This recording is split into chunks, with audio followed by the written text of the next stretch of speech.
Assalamualaikum warahmatullahi wabarakatuh. Waalaikumsalam warahmatullahi wabarakatuh. Alhamdulillah wassalatu wassalamu ala Rasulillah wa ala alihi wa man walah. Rabbi shrah li sadri wa yassir li amri wahlul 'uqdatam min lisani yafqahu qawli. Subhanaka la ilma lana illa ma 'allamtana innaka antal alim. Segala puja dan puji kehadirat Allah, salawat serta salam kepada junjungan kita Nabi Muhammad sallallahu alaihi wasallam, para keluarga, sahabat, tabi'in, serta seluruh umat yang selalu beristiqamah mengikuti sunnah-sunnahnya hingga yaumul kiamah. Alhamdulillah, pada hari ini walaupun melalui Zoom kita masih tetap istiqamah mempelajari syariat Rasul sallallahu alaihi wasallam, dan mungkin suara agak tidak terlalu jelas seperti biasanya karena saat ini saya sedang berada di kota Mekah Al-Mukarramah dan sedang berada di halaman Masjidil Haram, di tempat kelahiran Nabi Muhammad SAW. Saat ini kita berada di rumah di mana Rasulullah SAW dilahirkan di masa itu. Dan kita juga di kesempatan ini dekat rumah Rasul, kita membahas tentang perkataan Rasul SAW. Semoga apa yang kita bahas ini menambah kecintaan kita kepada Nabi Muhammad SAW. Di dalam pembahasan kita masih kita melanjutkan hadis Arba'in An-Nawawiyah yang saat ini sudah masuk hadis ke-8. Karena pertemuan terakhir kita 2 pekan lalu sudah membahas hadis ke-7.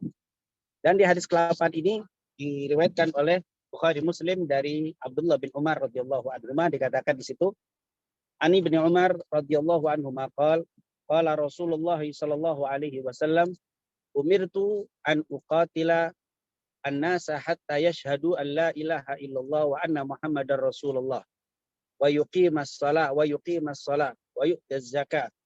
Fa idza fa'alu dzalika asamu minni dima'ahum wa amwalahum illa bihaqqil Islam wa hisabuhum 'ala Allah. Rawahul Bukhari wa Muslim.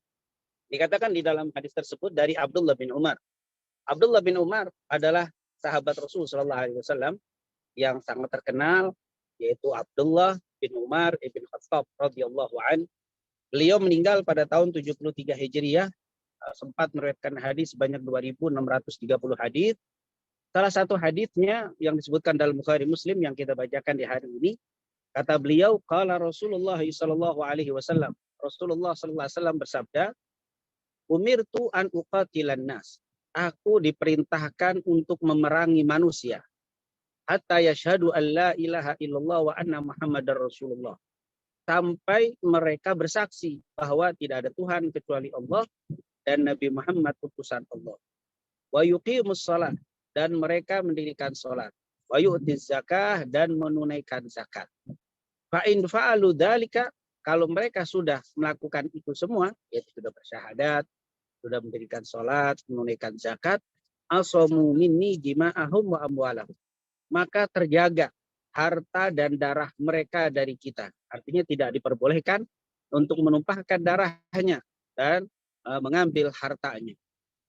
Illa bihaqqil Islam, kecuali dengan haknya Islam.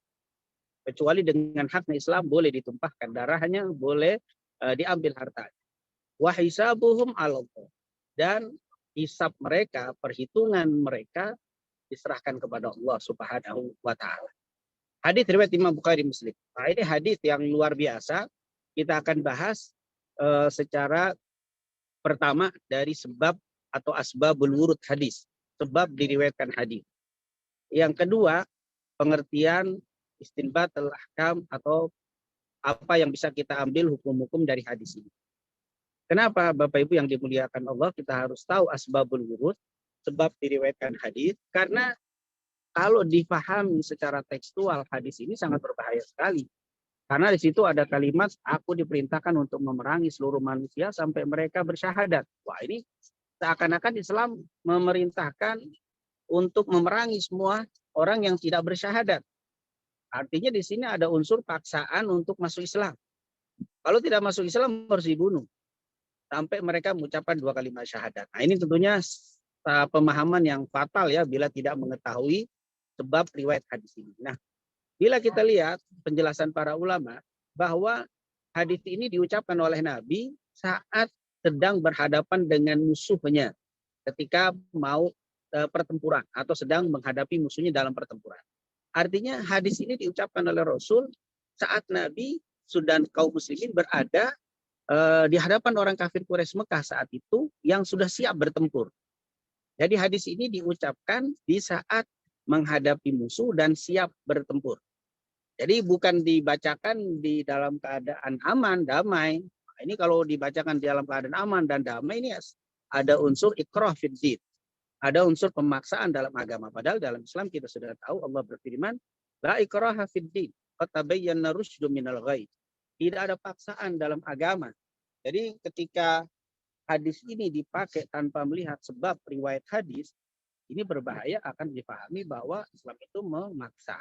Ini tentunya tidak. Jadi ini hadis sebab diriwayatkannya saat itu Rasulullah sudah siap-siap dengan para sahabat untuk menghadapi musuh dan bertempur. Maka Nabi bilang, kita diperintahkan umirtu an uqatilan nasa. Kita diperintahkan untuk membunuh semua manusia ini. Artinya dalam pertempuran. Hatta yashhadu an la ilaha illallah wa anna Muhammad Rasulullah. Kecuali mereka masuk Islam. Kecuali mereka bersyahadat. Tidak ada lagi kewajiban untuk memerangi. Bahkan harus dihentikan peperangan. Nah, ini jadi sekali lagi hadis ini diucapkan oleh Nabi dalam keadaan siap mengadakan pertempuran. Jadi jangan dibawakan di dalam keadaan damai.